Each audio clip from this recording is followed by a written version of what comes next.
Hello everyone and welcome to SuttonsDaze. We are going to give this another go. Yes, we are. And we are going to make our sourdough today.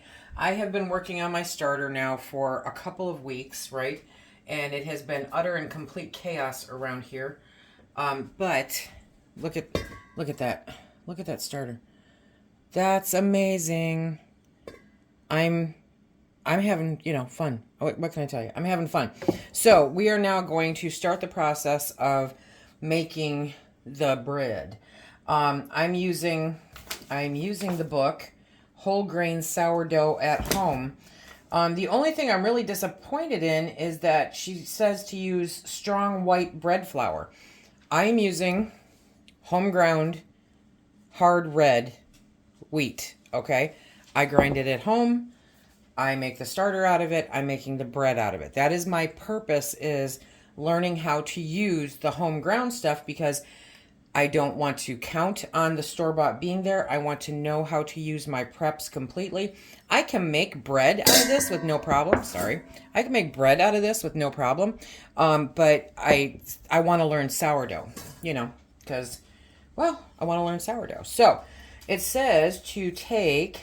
Well, first I need my little spatula. So it says to take a 1/4 cup of the starter, okay? And so that's a 1/4 cup. Okay, and we're going to put that into our bowl. Okay, let go. It is thick. Now, theoretically, I could put the rest of this in the fridge. I'm not going to, because if this works, I'm making bread like a lunatic. Yes, I am. I am making a ton of bread, okay? And now it says to add, let me bring you down. Now it said the next directions were to add the water, a scant 1.5 cups, and then just take it, and you're not necessarily mixing it, you're just getting it so that the starter is not laying on the bottom. Okay, you want to loosely stir them together. They do not need to be perfectly mixed. That's good. I don't do anything perfect. So next, add the strong white bread flour and salt. Like I said, I'm not doing white bread flour. I am doing the whole wheat. So this is where it gets a little sketchy, my friends, okay? Let me get a bigger measuring cup, because it says to add 4 cups into this. So I just ground up. I might have to grind up more. That's 1. And that's 2. Okay.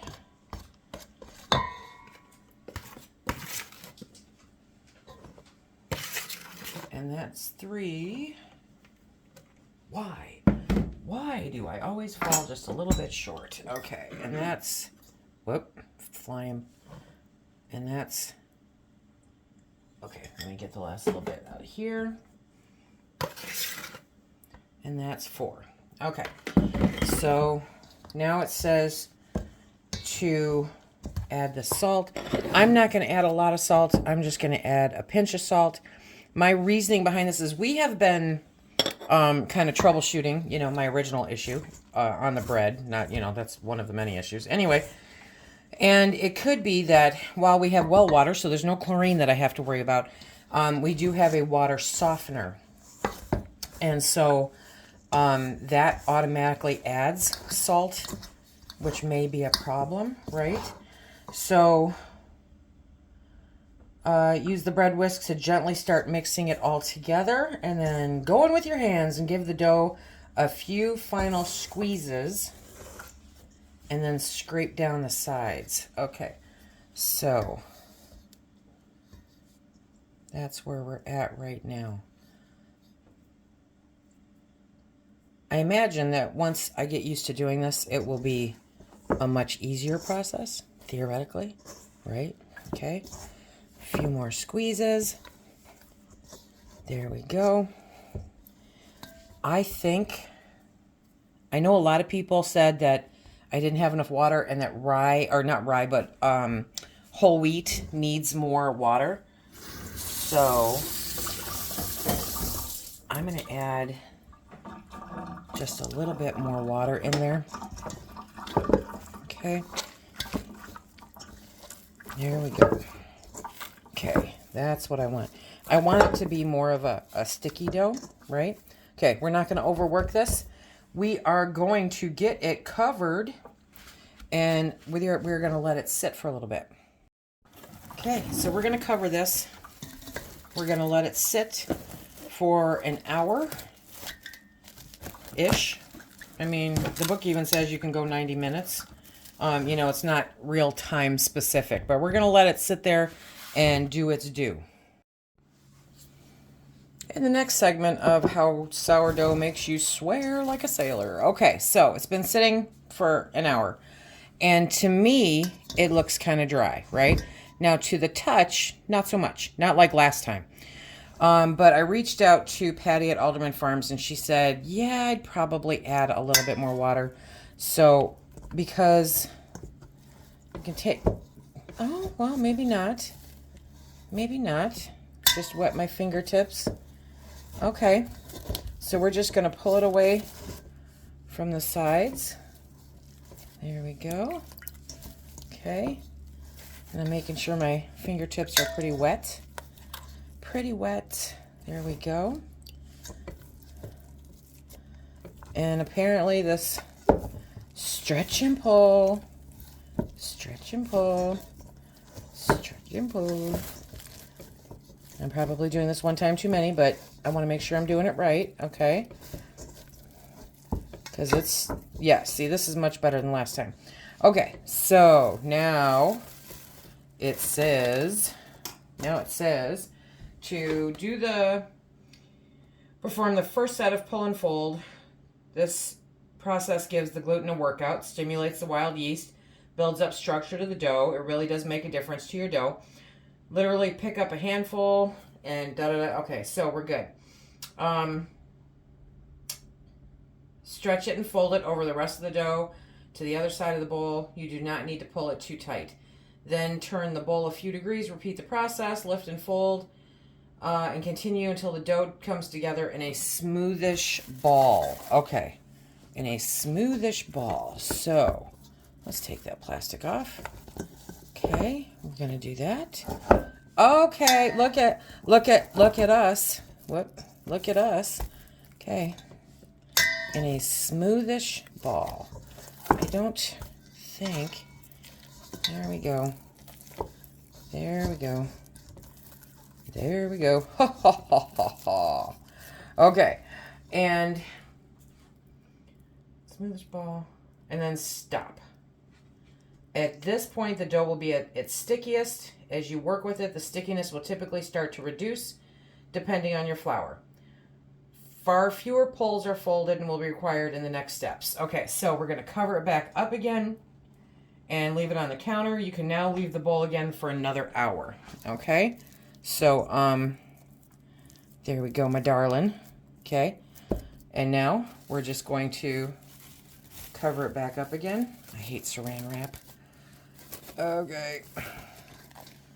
And we'll be back in another hour. Oh my gosh, there's hope. Okay, I did switch bowls because I wanted one that this cover would go over. But I have now, okay. I have now done this. This is the 4th time. Okay. And it's stretch and fold, stretch and fold, and it's got a really nice consistency to it. I'm very happy. Okay, so I am going to just do that.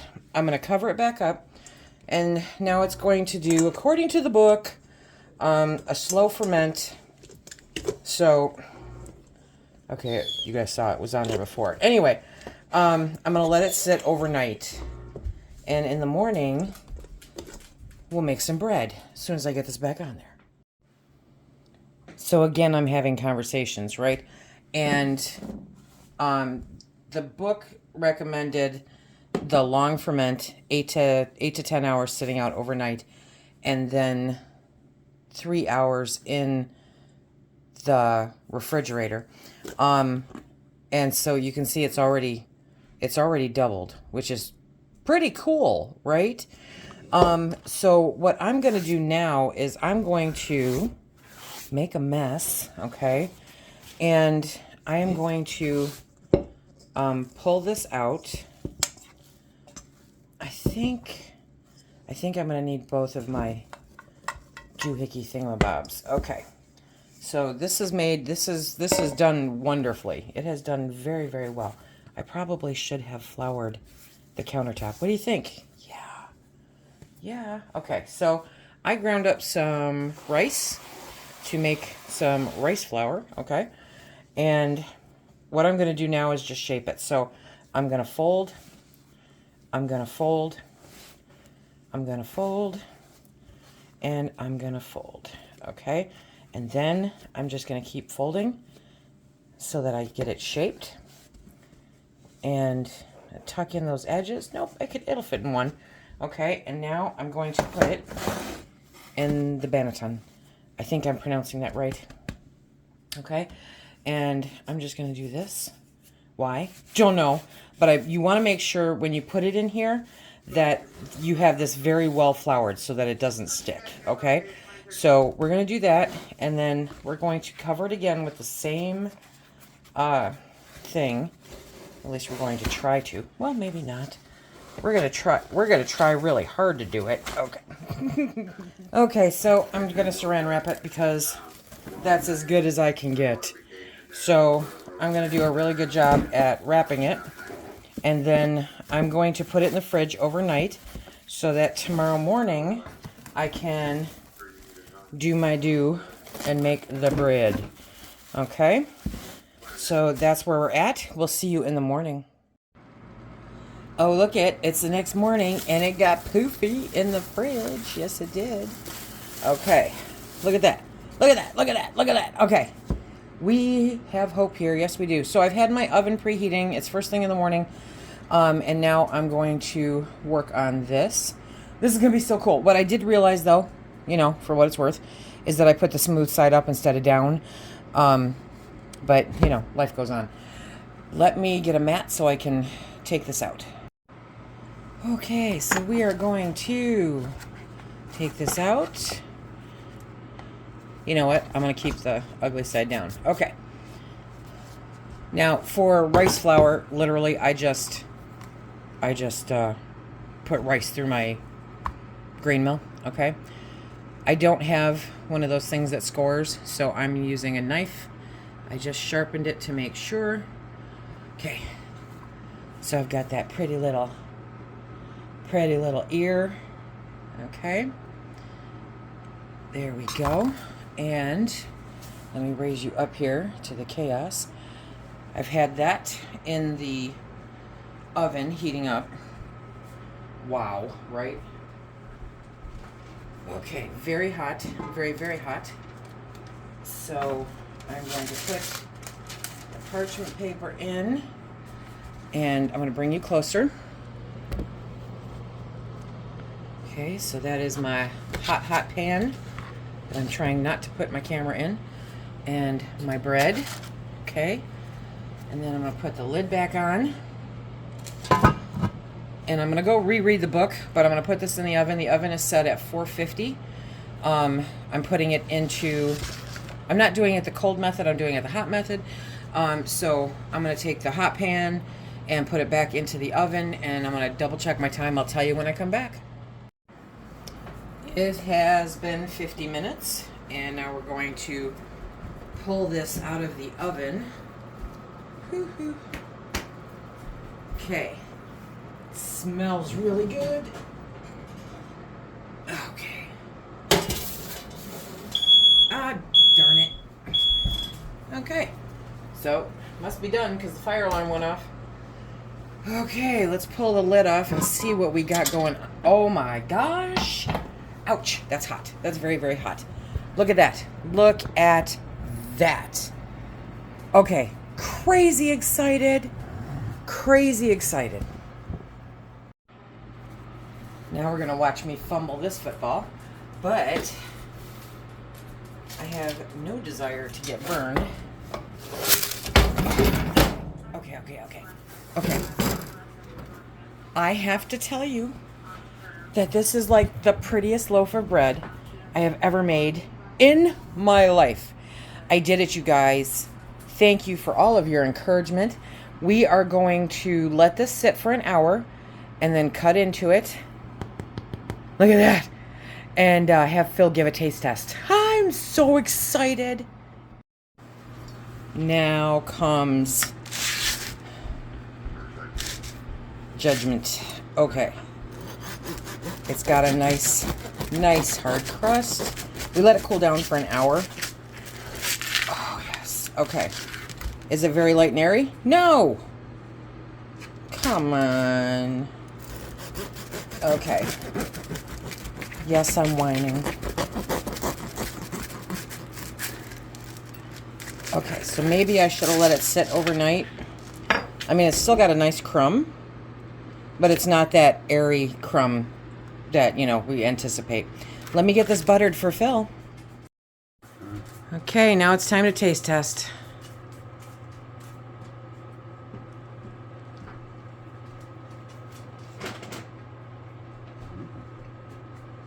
Tastes like sourdough? Mm-hmm. Okay, it's good. Mm-hmm. You want it for your morning toast? Mm-hmm. Okay. Okay, so it's still a work in progress because I don't have the air pockets that I want. Those are not absolutely necessary to sourdough, you know, but it is kind of the desired effect, I guess. I have to try a piece. You can hear the oven in the background.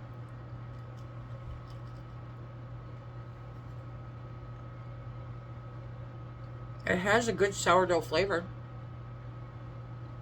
And it's chewy. I'm going to call this a win. And we're going to keep working on those air pockets. So next time I do it, I'm going to let it sit out overnight like the book suggested. And yeah, it'll take longer, but